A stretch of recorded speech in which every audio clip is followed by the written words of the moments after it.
Today on TV Box Top, Pendoo takes the spotlight with the release of their latest model, the Pendoo X11 Pro, featuring 4GB of RAM, 64GB of internal storage, Android 10 operating system, and running on the Allwinner H616 CPU.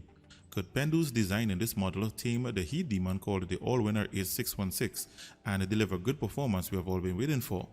It appears that lots of manufacturers are now using the CPU along with the rock chip equivalent, forcing me to rethink my previous position of not reviewing these models as more and more boxes are coming out with them. So I wish all of these manufacturers the best of luck, and as for Pendoo, let's see what you got. The floor is yours. Stay tuned, a full review is up next.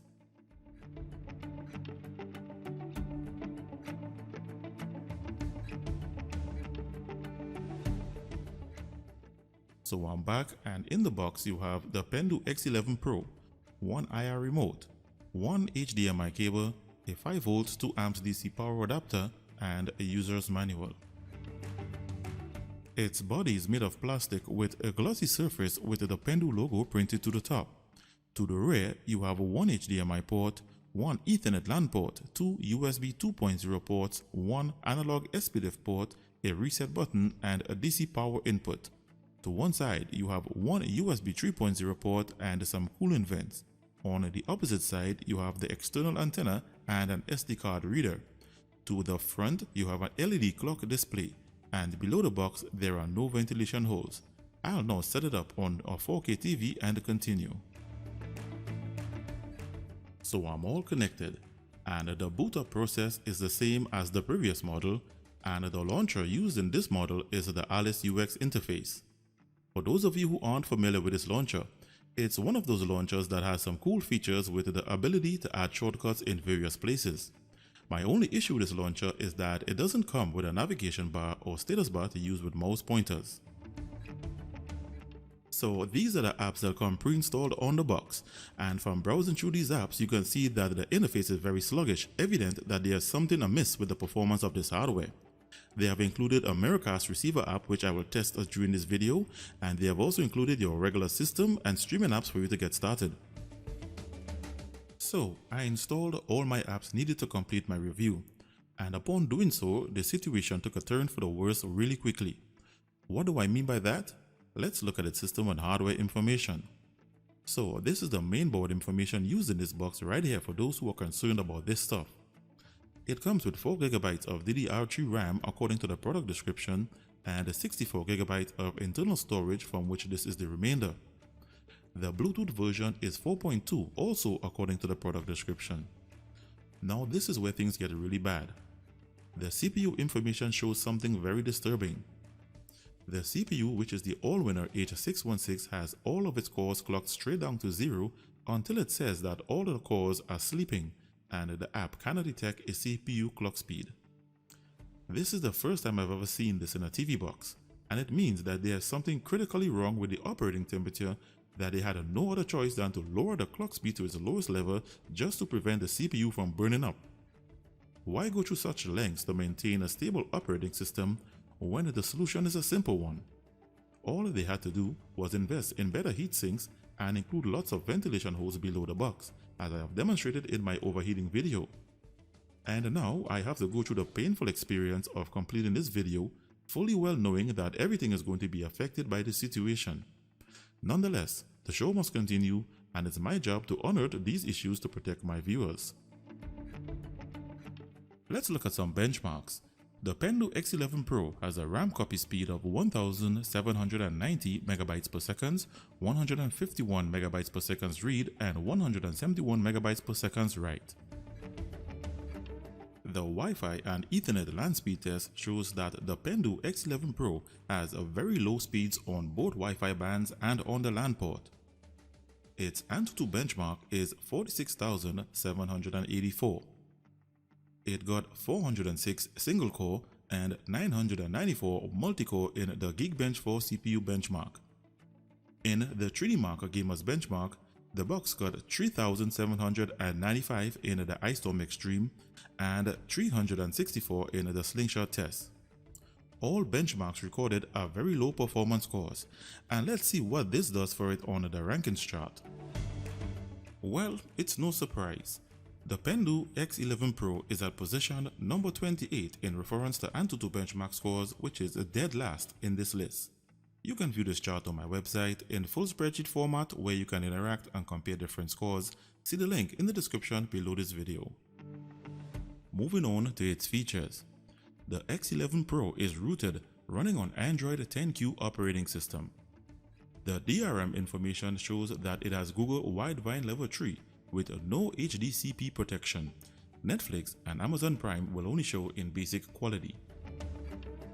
Alternative launchers and live wallpapers work okay on this box.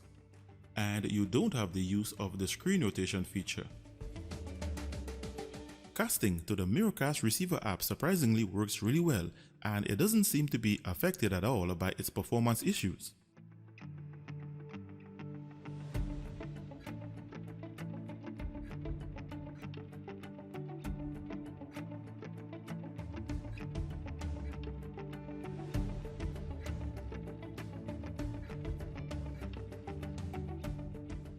Netflix and Amazon Prime Video plays in basic quality due to limited DRM support. The stock remote does not navigate their menus. YouTube, on the other hand, had some issues. I installed the Android TV version from the Aptoid App Store and it only plays up to 1080p quality. More than that, I couldn't get my usual video sample to play at all, and all other videos just froze up when I attempted to play them. I attempted to play some 4K videos. It's not pretty, but you still deserve to see the results.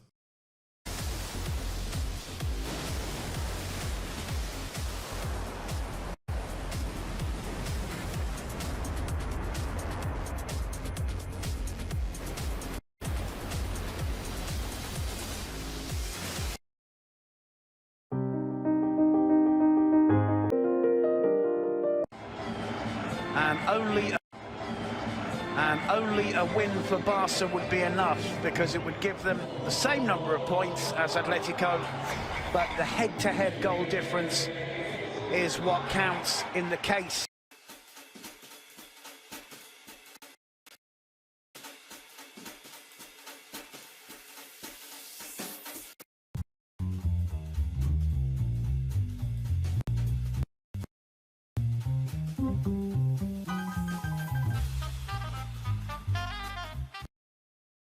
This is the Dolby Atmos and DTS audio sound test, and the dilemma spills over in this test. It has no digital audio output and some of the videos even failed to play. This is Dolby Atmos, the world's first object-based cinematic audio. With powerful moving audio that transcends from channels.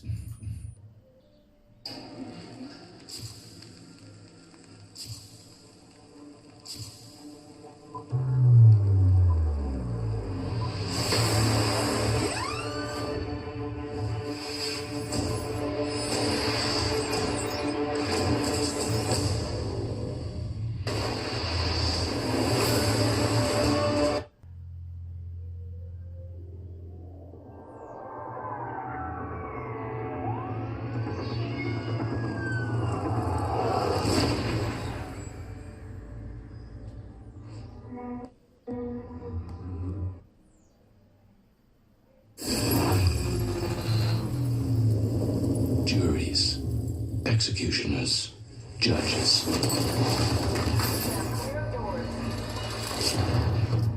Welcome to the inside of your head.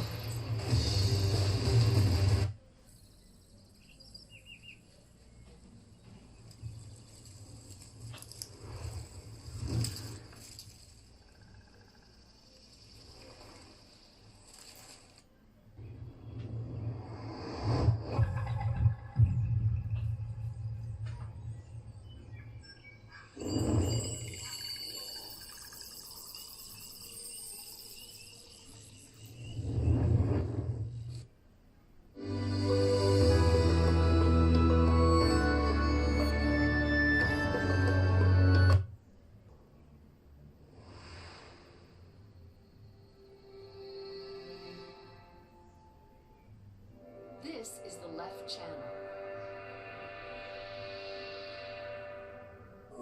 Next, we have the center channel.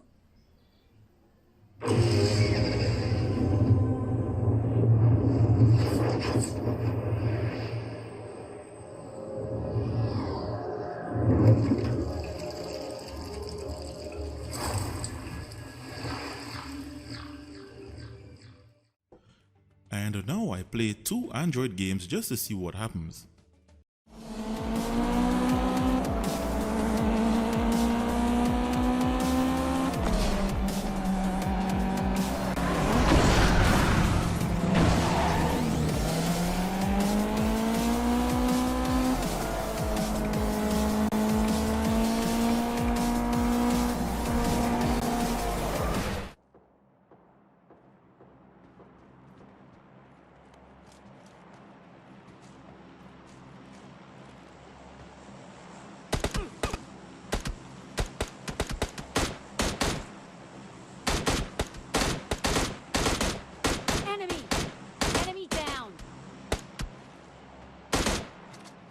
Enemy!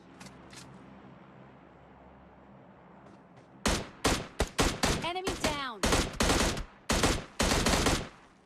Well, the game's played, but there are many big name titles that are not available to install on the Google Play Store.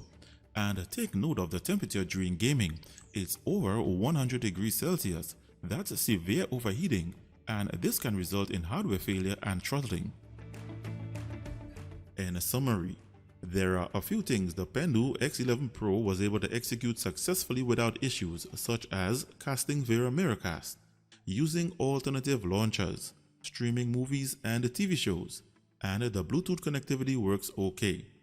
And that's about it. You shouldn't really use it for anything else, as you can see the long list of cons in this list. If you are a TV box enthusiast, I cannot recommend this box for you to buy.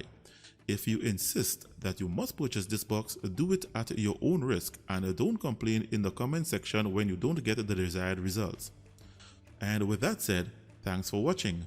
Give this video the thumbs up if the information presented in this video saved you time and money.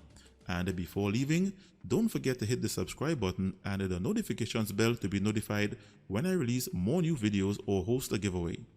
Thanks for watching, and I'll be seeing you in the next one.